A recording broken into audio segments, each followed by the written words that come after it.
sedang mengalami kapuhunan. Karena apa? Karena dia berani melanggar peraturan yang tidak tertulis di kampung itu. Hai, wassalamualaikum warahmatullahi wabarakatuh. Terima kasih sudah klik video ini. Oke, sesuai gilirannya malam ini kita sudah sampai lagi di KHW Nusantara, Provinsi Kalimantan Timur. Halo Kaltim, apa kabar? Nah, di KHW malam hari ini aku akan membahas sebuah kepercayaan mistis yang dipercaya secara turun-temurun oleh warga asli Kalimantan, khususnya Kalimantan Timur, yaitu tentang kepuhunan. Ya, nah apa itu kepuhunan, Nadia? Jadi kepuhunan itu adalah sebuah malapetaka yang konon katanya akan menimpa seseorang setelah dia menolak untuk memakan atau meminum suguhan yang diberikan oleh warga asli Kalimantan. Biar gampang aku kasih contoh lah ya. Jadi misalnya kalian sedang bermain di sebuah desa di sana. Nah, di desa itu kalian lagi disuguhi hidangan tuh sama warga asli situ kan. Nah, waktu disuguhi ini kalian wajib mencicipi makanan itu meskipun cuma ditempel di mulut aja, meskipun cuma dicolet aja kayak gitu. Kenapa? Agar kalian tidak mengalami petaka yang membahayakan nyawa kalian kalau misalnya kalian menolak gitu. Tapi selain menyangkut soal makanan, kepuhunan ini juga katanya bisa menimpa pada siapa saja yang berani melanggar aturan-aturan yang dipercaya secara turun-temurun oleh warga asli Kalimantan. Seperti kisah yang akan aku ceritakan malam ini. Nah, aturan kayak apa itu, Nat? Tapi bentar dulu nih, sebelum aku masuk ke kisahnya, ngaku kalian siapa kalian yang suka salvo kali sama lipstik aku? Suka komen-komen di bawah, bahkan nge-DM aku, "Kakak kok pakai lipstik apa, Kak? Kok cantik kali warnanya?" Nah, untuk hari ini aku lagi pakai lip produknya Mother of Pearls. Aku beli lip produk ini di Shopee, dan menariknya lagi adalah aku dapat banyak cashback setelah beli lip produk ini. Nah, buat kalian para pemburu cashback, sini kumpul dulu. Duduk dulu. Aku kasih tahu gimana cara dapetinnya, ya. Jadi, setiap kali aku belanja online, aku itu pasti bakal selalu check out barangnya melalui aplikasi Shopback. Jadi, Shopback ini adalah aplikasi yang akan memberikan kalian cashback untuk setiap kali transaksi yang kalian lakukan melalui aplikasi ini. Saldo cashbacknya juga bisa kalian jadikan tabungan untuk belanja loh, Kalau nanti misalnya nominal udah sampai 25.000, kalian bisa mencairkannya dalam bentuk pulsa. Atau kalau misalnya nominal udah sampai 50.000, kalian juga bisa mencairkannya jadi uang cash.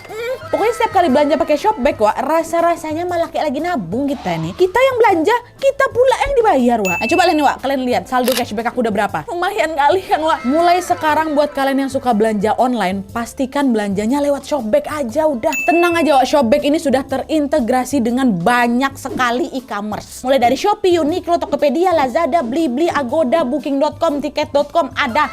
Masih banyak lagi. Pasti ada salah satu yang jadi e-commerce favorit kalian kan? Kayak aku nih, misalnya waktu aku beli produk MOP itu, aku belinya di Shopee. Nah, cara pakainya gampang kali. Kalian masuk dulu nih ke aplikasi Shopback. Kalau kalian belum punya aplikasi Shopback, kalian download dulu. Linknya ada di description box di bawah. Terus jangan lupa masukin kode SB Nadia, supaya kalian dapat saldo cashback 20.000 gratis. Seriusan.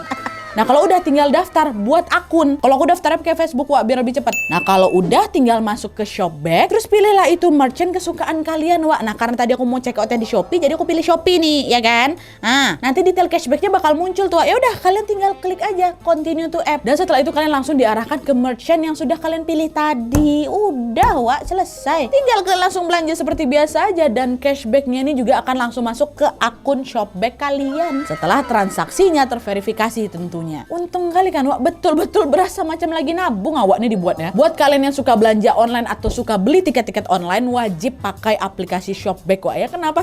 Karena dengan aplikasi Shopback ini kalian bisa mendapatkan tabungan cashback sebanyak ini hanya dalam waktu 4 bulan aja. Sekali lagi caranya gampang kali, untuk mendapatkan cashback ekstra. Kalian hanya perlu belanja di tanggal-tanggal kembar macam 99, 10, 10, 11, 11, 12, 12. Ya kan? Jadi tunggu apa lagi? Buruan download aplikasi Shopback sekarang juga, jangan ditunda-tunda lagi, karena kalau misalnya kalian daftar hari ini, masukin kode SB Nadia sekarang, kalian langsung bisa dapetin saldo cashback sebesar 20.000 rupiah. Lumayan kali, Cepet langsung download aplikasinya di link yang aku cantumkan di description box di bawah, ya. Selamat berbelanja, selamat menikmati cashback ekstra dari Shopback. Oke, jadi itu tadi cara mudah mendapatkan cashback. Dan sekarang tanpa berlama-lama, baru kita langsung masuk ke ceritanya. Check it out.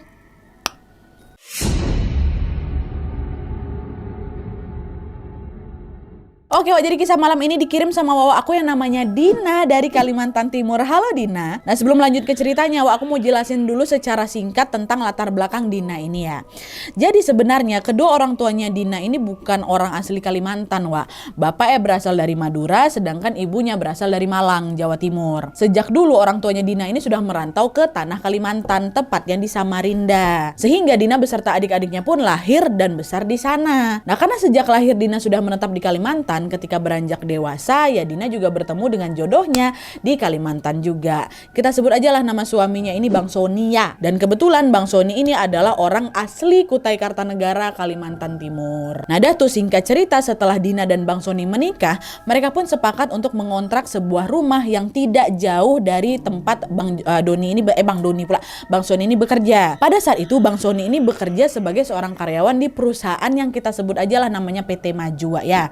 Nah lokasi perusahaan ini berada di salah satu kabupaten di Kalimantan Timur. Nah, tempat kerjanya Bang Soni dengan rumah kontrakan mereka ini Wak dipisahkan oleh sebuah sungai yang merupakan hulu dari Sungai Mahakam. Dan sesuai permintaan Dina, aku nggak bisa nyebutin detail nama sungai ini Wak ya, karena hal ini cukup sensitif untuk Dina dan menyangkut pekerjaan Bang Soni. Jadi kalau misalnya nama sungai ini kau sebut Nadia, ketahuan tuh nama perusahaan itu apa. Jadi tolong nggak usah disebutin. Jadi kita sebutin aja nama sungai ini Sungai Hijau Wak ya. Jadi anggap aja tempat kerjanya Bang Soni ini di Pulau A, rumah kontrakan mereka di Pulau B, antara A dan B dipisahkan sama Sungai Hijau. Ya, dan untuk menuju ke tempat kerjanya ini Wak, Bang Soni harus menyeberangi Sungai Hijau dengan menggunakan perahu ataupun sampan selama kurang lebih 20 menit perjalanan. Karena memang hanya sungai itulah Wak salah satu akses untuk bisa menuju ke tempat kerjanya Bang Soni. Gak ada jembatan, gak ada apa, harus lewat perahu atau nggak pakai sampan. Nah kayak gitulah. Selain menjadi satu-satunya akses Wak, Sungai Hijau ini ternyata juga dianggap cukup sakral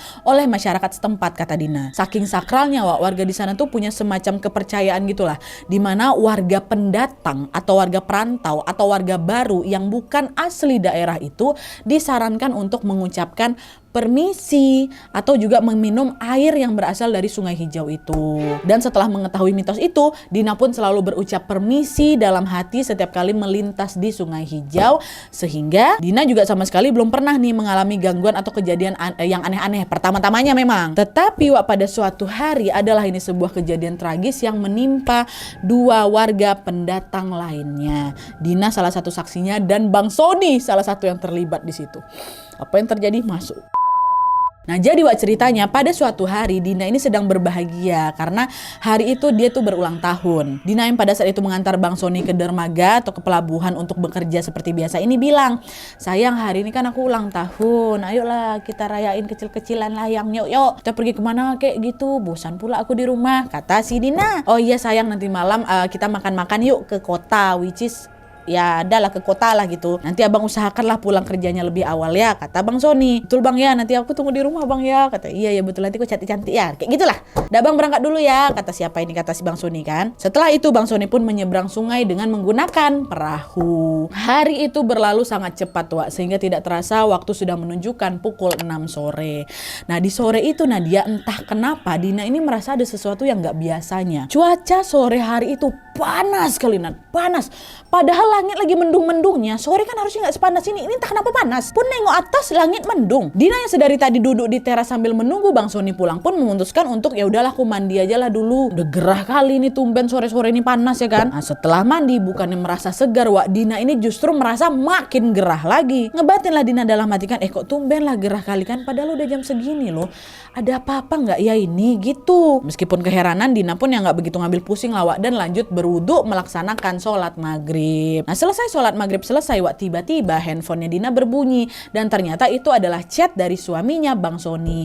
Bang Soni bilang, sayang bentar ya aku pulangnya agak telat soalnya aku nebeng perahu bareng temanku si Mufid sama Hamzah. Aku balik nebeng mereka yang, kata Bang Soni. Oh iya bang gak apa-apa jangan malam-malam ya, kata. Iya yang bentar lagi kok kami pulang, katanya. Tapi Wak setelah beberapa saat ditunggu Bang Soni ini gak kunjung balik juga, gak nyampe-nyampe di rumah. Dina berusaha nelpon Bang Soni beberapa kali tapi gak diangkat juga. Wak.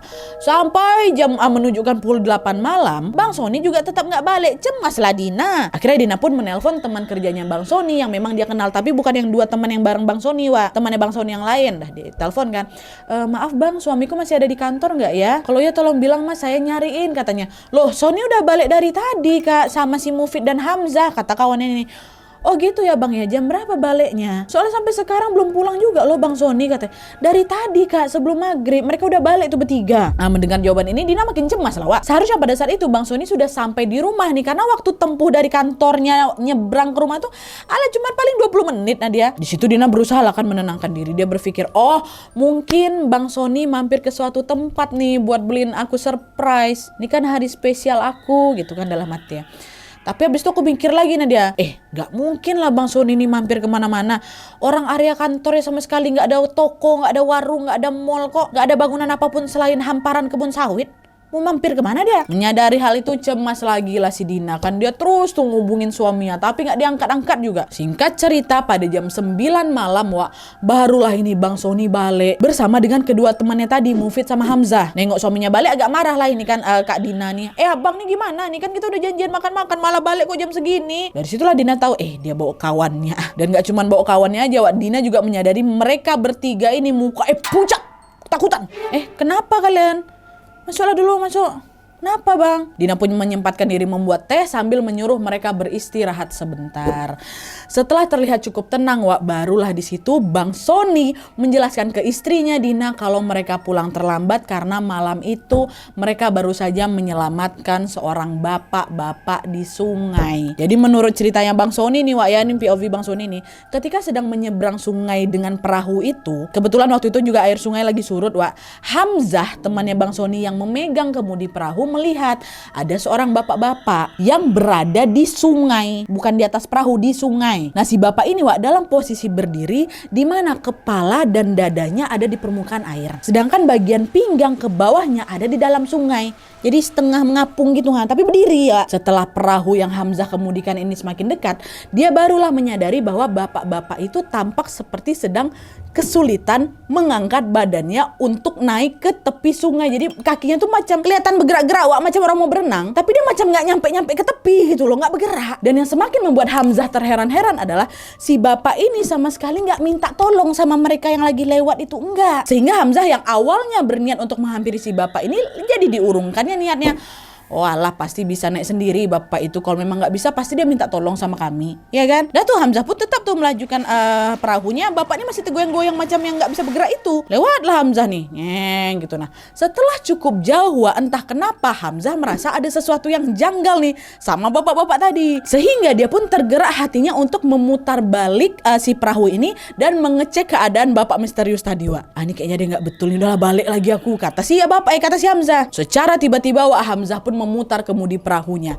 Di situ Bang Sony sama Mufid kaget, nanya lah, Hamzah, kenapa kau putar balik? Bukannya kita mau pulang? Bentar lu, kayaknya ada orang yang tersangkut lah di sana, kata Hamzah. Nah, Bang Sony sama Bang Mufid yang memang dari tadi nggak notice sama keberadaan bapak-bapak itu jawab, mana ada orang di sini? Udahlah pulang aja lah, yuk. Aku tahu sendiri kan di sini ini tempat apa nih. Iya kalau memang betulan itu orang. Kalau bukan kita nanti yang celaka, Wak, kata orang berdua nih. Enggak, bukan setan. Udahlah kalian tenang aja lah. Aku yakin dia orang betulan tuh. Terjebak dia tuh, Wak, kata si Hamzah. Nah, karena Hamzah tetap kekeh dengan pendiriannya, Wak, mau tidak mau mereka berdua ngikut lah kemauannya Hamzah, kan perahu tuh pun juga perahu Hamzah. Dah mereka pun ngampirin lah si bapak-bapak. Ini udah sore, dah agak gelap nih, Wak, ya. Nah, pada saat sudah mulai mendekat, Wak, mereka bertiga melihat bahwa bapak-bapak itu dalam posisi memunggungi mereka, membelakangi mereka. Kebayang ya, Bang Sony yang dari tadi takut kalau dia ini bukan manusia, akhirnya bertanya dengan suara lantang, "Woi Pak, kenapa Pak?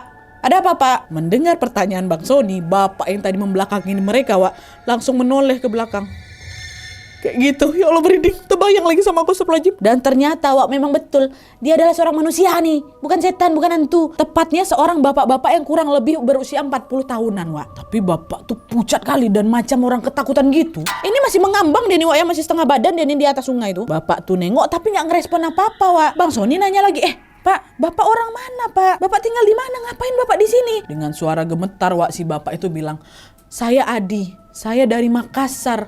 Saya kerja di PT Indah. Tolongin saya. Teman saya tadi kesangkut di situ," kata dia. Kesangkut di mana, Pak? Di situ. Kata bapak tuh sambil menunjuk ke satu titik kan, Wak. Nah, mendengar hal itu mereka bertiga ini merasa ada sesuatu yang nggak beres sama si bapak, Wak. Mereka pun langsung lah pegang tangannya si Pak Adi ini dan membantu Pak Adi buat naik ke atas perahu.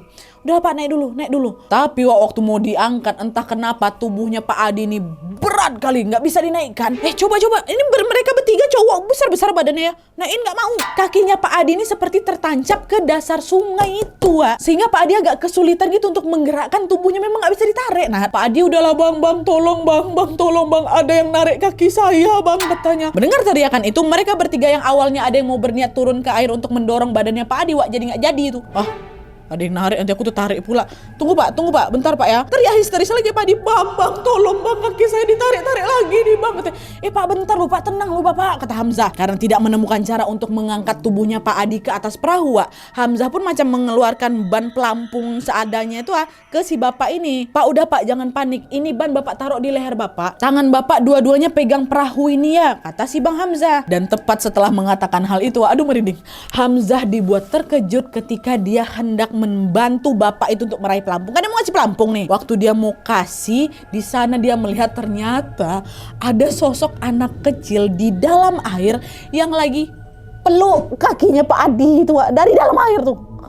Kata dia gitu, ya Allah terbayang. Meskipun suasananya mulai gelap, Wak, di situ Hamzah bisa melihat si anak kecil itu karena air sungai itu dikenal jernih juga, Wak. Hamzah pertama nggak percaya kan dengan apa yang ditengok kan. Ditengoknya lagi dan ternyata sosok anak kecil itu masih ada di sana sambil melotot ke marah ke arahnya si Hamzah yang sedang berusaha menyelamatkan Pak Adi, Wak. Dan yang semakin buat Hamzah terkejut adalah sepasang mata anak itu macam mata buaya.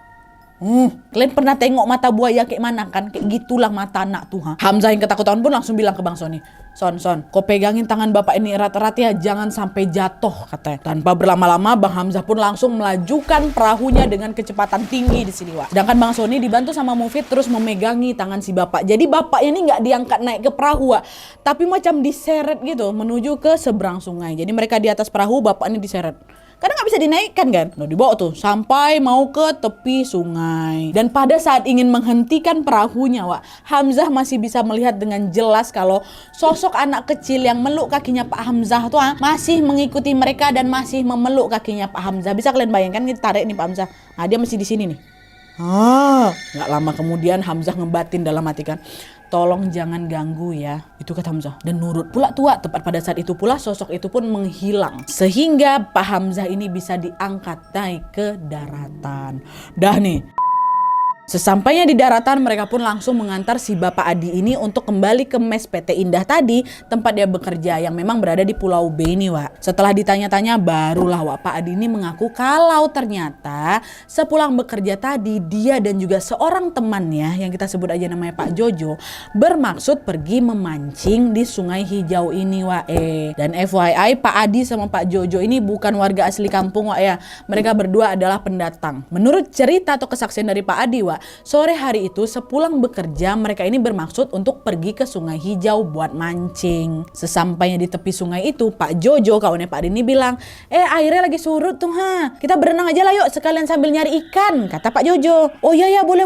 Kapan lagi kan kita berenang di sini, mumpung airnya surut juga, kata Pak Adi. Dan itu berenanglah mereka berdua ini, Wak, di Sungai Hijau tuh. Pada saat itu Pak Jojo berenang sambil membawa sebuah jala, Wak, yang diikatnya di pergelangan tangannya. Pak Jojo terus tuh berenang ke tengah dan juga diikuti sama Pak Adi temannya di belakang ini. Nah, setelah mereka berada tepat di tengah-tengah sungai itu, kan mereka udah mau ngambil ikan nih. Tiba-tiba saja mereka dibuat terkejut karena ternyata arus sungai yang semulanya tampak tenang dan surut itu tiba-tiba jadi deras, Wak, jadi pasang. Berat gitu, terseret lah tubuh mereka berdua nih. Mengalami kejadian yang sangat tiba-tiba ini, mereka pun langsung berusaha untuk menyelamatkan diri masing-masing dengan berenang ke tepian. Tapi sayangnya pas mereka berusaha untuk melepaskan diri dari pusaran arus ini, Wak, jala ikan yang dipegang, yang diikat di kaki pula di tangannya Pak Jojo ini rupanya tersangkut ke batuan yang ada di dasar sungai. Sehingga apa? Pak Jojo pun ikut tersangkut lah di pusaran arus tuh. Nengok Pak Jojo yang kesulitan berenang, Pak Adi pun langsung nih, Wak, berenang kembali nih ke tengah itu buat menolong kawannya. Tapi pada saat sudah semakin mendekat buat nyelamatin kawannya ini ya, Pak Adi dibuat ketakutan ketika dia melihat ada sosok anak kecil yang memeluk kakinya Pak Jojo. Pak Adi juga tengok wae. Dan sosok itu juga lah yang kata Pak Adi menarik kakinya Pak Jojo ke bawah sungai itu. Sehingga secara perlahan-lahan macam mau ditenggelamkan Pak Adi itu. Hilang Pak Adi. Cuma hitungan detik Pak Jojo udah gak nampak lagi di permukaan. Itulah tersyok kali ini apa sih Pak Adi itu. Di sanalah dia langsung berusaha untuk menyelamatkan diri dengan berenang ke tepian. Tapi itulah dia. Waktu dia mau balik ini, di saat itulah kaki dia udah gak bisa digerakin, makanya muncul setengah aja. Itulah baru nampak sama Bang Hamzah. Untung Bang Hamzah menyadari keberadaan Pak Adi ini kan, dan berinisiatif menghampirinya sehingga Pak Adi bisa diselamatkan. Nah itulah tadi cerita Bang Sony sama Bang Hamzah, di depannya Dina. Dan setelah memberitahu warga setempat berita hilangnya Pak Jojo ini pun dengan cepat menyebar sehingga warga pun berbondong-bondong datang ke sungai itu untuk melakukan pencarian. Dan setelah mendengar warga berdatangan, Bang Sony, Hamzah sama Mufid balik lagi lah itu bergegas pergi untuk melakukan pencarian juga bersama warga. Istirahat bentar, mereka nenangin diri bentar, mereka di rumahnya Bang Sony, balik lagi ke sana. Bersatu mereka dengan warga di sana untuk mencari Pak Jojo. Di sanalah mereka bertiga, teman-teman kantornya Pak Jojo dan Pak Adi, dan juga warga kampung mengitari sungai itu untuk mencari Pak Jojo yang baru saja hilang. Tapi waktu mereka datang, itu sungai itu surut lagi loh. Nah waktu lagi sibuk-sibuk cari ini, datanglah seorang sesepuh kampung yang ingin terlibat dalam pencarian. Sejam, 2 jam berlalu, pencarian itu belum membuahkan hasil. Nah, pada saat mereka sedang sibuk-sibuk mencari Pak Jojo ini, warga dikejutkan dengan sesepuh kampung tadi yang tiba-tiba kesurupan dengan suara lantang. Sosok yang merasuki si sesepuh ini bilang, "Sudahlah, jangan kalian ganggu lagi. Cukup satu orang tadi yang terlepas. Yang ini biarkan untuk aku," katanya. Dan setelah ngomong ini, dengan cepat sesepuh itu langsung sadar balik, Nah, setelah kejadian kerasukan itu, warga di sana tuh macam udah sama-sama paham gitu lah, Oke, udah bubar. Udah bubar hari ini, besok kita cari lagi.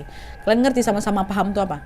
Nanti ada jawabannya. Dan mereka semua pun langsung serentak balik badan, menuju rumah masing-masing dan baru akan melanjutkan pencariannya besok pagi. Ya. Nah betul keesokan paginya warga kampung pun kembali lagi melakukan pencarian Pak Jojo.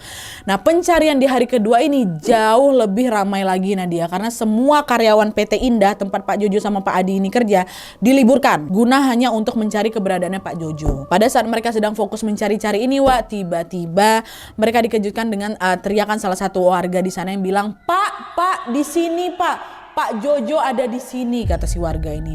Mendengar teriakan itu, mereka pun langsung mendatangi sumber suara dan ternyata memang betul Pak Jojo sudah ditemukan, tapi sayangnya dalam keadaan sudah meninggal dunia. Jasadnya Pak Jojo ini katanya mengapung di atas permukaan air dengan posisi tertelungkup dan dalam kondisi yang sudah sangat mengenaskan katanya. Selain semua warga lega Pak Jojo sudah ditemukan, walaupun dalam keadaan seperti itu, penemuan jasad Pak Jojo ini justru juga membuat warga agak terheran.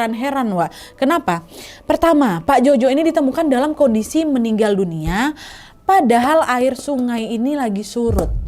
Ya kan? Terus kedua, lokasi di mana jasadnya Pak Jojo ditemukan ini ternyata merupakan lokasi di mana Hamzah menemukan Pak Adi semalam, which is warga kampung tuh udah ratusan kali memutari titik itu, bahkan menyelam di lokasi itu ada Pak Jojo. Nah, kejanggalan-kejanggalan itulah yang membuat banyak sekali orang berpikir, termasuk Dina sendiri yang mengatakan bahwa Pak Jojo ini sedang mengalami kepuhunan ya. Karena apa? Karena dia berani melanggar peraturan yang tidak tertulis di kampung itu.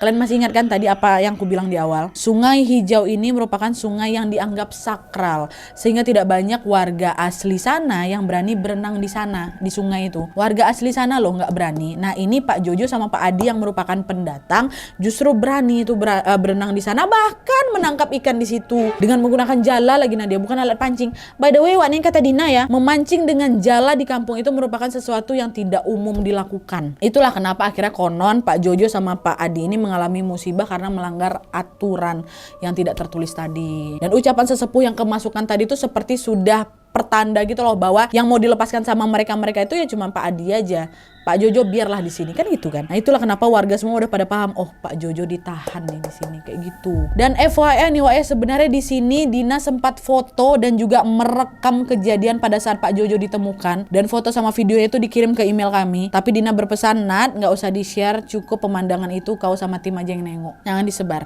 Ya nggak apa-apa banget. ngerti sekali. Innalillahi wa inna rajiun. Turut berduka cita Pak Jojo. Oke, Wak, sebelum aku menutup video ini sebenarnya aku mau cerita juga sedikit pengalaman pribadinya Dina. Dina juga berbagi nih di sini tentang kepuhunan itu sendiri juga, Wak. Jadi ternyata beberapa waktu sebelum ada kejadian Pak Jojo ini meninggal, Dina sama suaminya ini juga hampir mengalami nasib yang sama sebenarnya, Wak. Jadi ceritanya waktu itu mereka berdua ini lagi pergi ke tepi Sungai Hijau ini untuk mancing ikan juga sebenarnya. Nah, sebelum pergi, Wak, Dina ini minta Bang Sony untuk bawa nugget ayam mentah sebanyak 3 biji untuk digunakan sebagai umpan. Nah, berhubung pada saat itu Dina ini baru aja beli segelas kopi, dia pun bawa sertalah itu segelas kopi itu ke sana, ke tepi sungai itu. Nah, sesampai di sana mereka pun melemparlah pancingan itu dengan umpan nugget tadi itu kan. Dan mereka duduk-duduk nih sambil menunggu ada ikan yang nyangkut di pancingannya. Terus, Wak, tidak lama kemudian Dina mencium ada sebuah bau kucur. Bau kucur nyengat kali Nadia. Kucur tuh apa Nadia? Kucur tuh kalau kata Dina ini, Wak, apa umpan ikan yang terbuat dari usus ayam yang sudah difermentasi selama beberapa minggu. Jadi kebayang kalian bau busuk kali itu pasti kan. Nah, Dina yang penasaran dengan asal usul bau itu nanyalah sama suaminya, Bang, ini bau kucur apa nih? Abang bau kucur ya? Enggak deh, abang nggak bau apa-apa kok. Abang cuma bau nugget nih lah. Abang juga udah lama mancing nggak pakai kucur. Lagian juga abang nggak ada nyium apa-apa kok. Nggak ada. Laki yang nggak cium, Wak. Nah, dari situlah Bang Sony pun langsung sadar bahwa oh ini ada sesuatu yang nggak beres nih. Dia bilang ke bininya, ke Dina kan, dadah diam, jangan dibahas lagi. Dina nurut aja nih sama suaminya. Nah, selang beberapa saat kemudian bau itu balik lagi tercium. Nah, dia makin nyengat lagi nih. Udah bang baliklah bang, udah nggak betul ini bang. Makin nyengat bang, maunya takut aku. Udah diam dulu, nanti jam 9 kita baru pulang. Diam. Dengar kata suaminya, nurut lagi lah Dina ini. Hingga akhirnya waktu tepat jam 9 malam, mereka pun langsung berjalan cepat meninggalkan tempat itu. Nah, sesampai di rumah, barulah dia menceritakan kejadian itu ke mertuanya, ke mamanya Bang Sony. Nah, disitulah Wak kata mertuanya, kalian Dina, kamu tuh hampir saja mengalami kepuhunan yang bisa mengancam keselamatan kamu. Nah, kepuhunan yang dimaksud di sini adalah Dina ini dianggap tidak menghargai entitas yang ada di sana, Wak. Dengan apa? Dengan membawa makanan yang sudah dimasak tanpa adanya sesajen. Dina bawa nugget, dia bawa kopi juga kan, tapi dia nggak bawa sajen. Dan alhamdulillah di sini Bang Sony ini langsung tanggap, Wak. Dia nyuruh bininya diam. Makanya mereka berdua bisa pulang dengan selamat tuh. Karena katanya kalau misalnya langsung dibahas, langsung dikasih tahu kenapa, nanti itu gak balik tuh. Katanya kayak gitu, Wak. Gak boleh jadi sembarangan kalian mau bawa apa tuh, mau bawa apa? Mau bawa makanan selain yang sudah ditentukan di sana gitu loh. Sama kayak kisahnya Kalsel kan. Ada kawan yang bawa buras tuh, kesasar mereka. Nah, jadi itu dia, Wak, kisah tentang Dina yang menjadi saksi kepuhunan yang terjadi di kampungnya. Dan judul kepuhunan ini juga sebenarnya di request khusus dari Dina. Dina pengen, Nat, boleh nggak kasih judulnya kepuhunan? Dan setelah kami baca-baca di artikel dan juga setelah dapat informasi dari Dina dan beberapa wawa-wawa Kalimantan yang lain, barulah di sini aku paham kenapa Dina mau ngasih soal kepuhunan. Serem juga ternyata, Wak, ya. Semoga kejadian yang aku ceritakan tadi bisa jadi pengingat buat kita semua untuk selalu menjaga sikap dimanapun kita berada. Gak ada susahnya kok, Wak, ikutin peraturan yang memang sudah ada di setiap tempat. Ingat aja lah, Wak, peribahasa, di mana bumi berpijak, disitulah langit dijunjung. Dimanapun kita berada, sudah sebaiknya kita menghormati aturan-aturan yang berlaku di tempat yang sedang kita tinggali itu, ya. Dan selain itu juga melalui video ini aku mau mengucapkan turut berduka cita pada Pak Jojo. Mari kita doakan bersama-sama semoga amal ibadah beliau diterima di sisi Allah Subhanahu wa taala dan keluarga yang tinggalkan diberikan ketabahan dan juga kesabaran. Amin ya rabbal alamin. Dan buat Dina, Bang Sony, Bang Hamzah, semuanya terima kasih banyak sudah berbagi kisah horornya di sini. Dan buat kalian yang juga pengen berbagi kisah horornya, boleh langsung kirimin aja ke email di bawah ini dengan subjek judul ceritanya. Jangan lupa juga sertakan nomor WhatsApp sama Instagram kalian supaya nanti kalian gampang aku hubungin kalau misalnya kisah kalian di-up di video selanjutnya. Oke, jadi sekian dulu videonya. Terima kasih banyak yang sudah menonton. Kalau kalian suka video ini, klik like-nya. Jangan lupa komen di bawah untuk ide dan saran-saran untuk video selanjutnya. Jangan lupa nyalain notifikasinya supaya kalian tahu kalau aku upload video baru. And as always, jangan lupa untuk klik tombol subscribe supaya kalian sama-sama tahu informasi menarik dan menegangkan dari channel aku. See you next video, Wak. Bye. Kenapa ini aku sakit ya? Kayak ada yang nonjol. Kayak jerawat. Tapi ini tulang kayaknya. Di sini nggak ada. Bye. Lupa aku ngebayang. Assalamualaikum.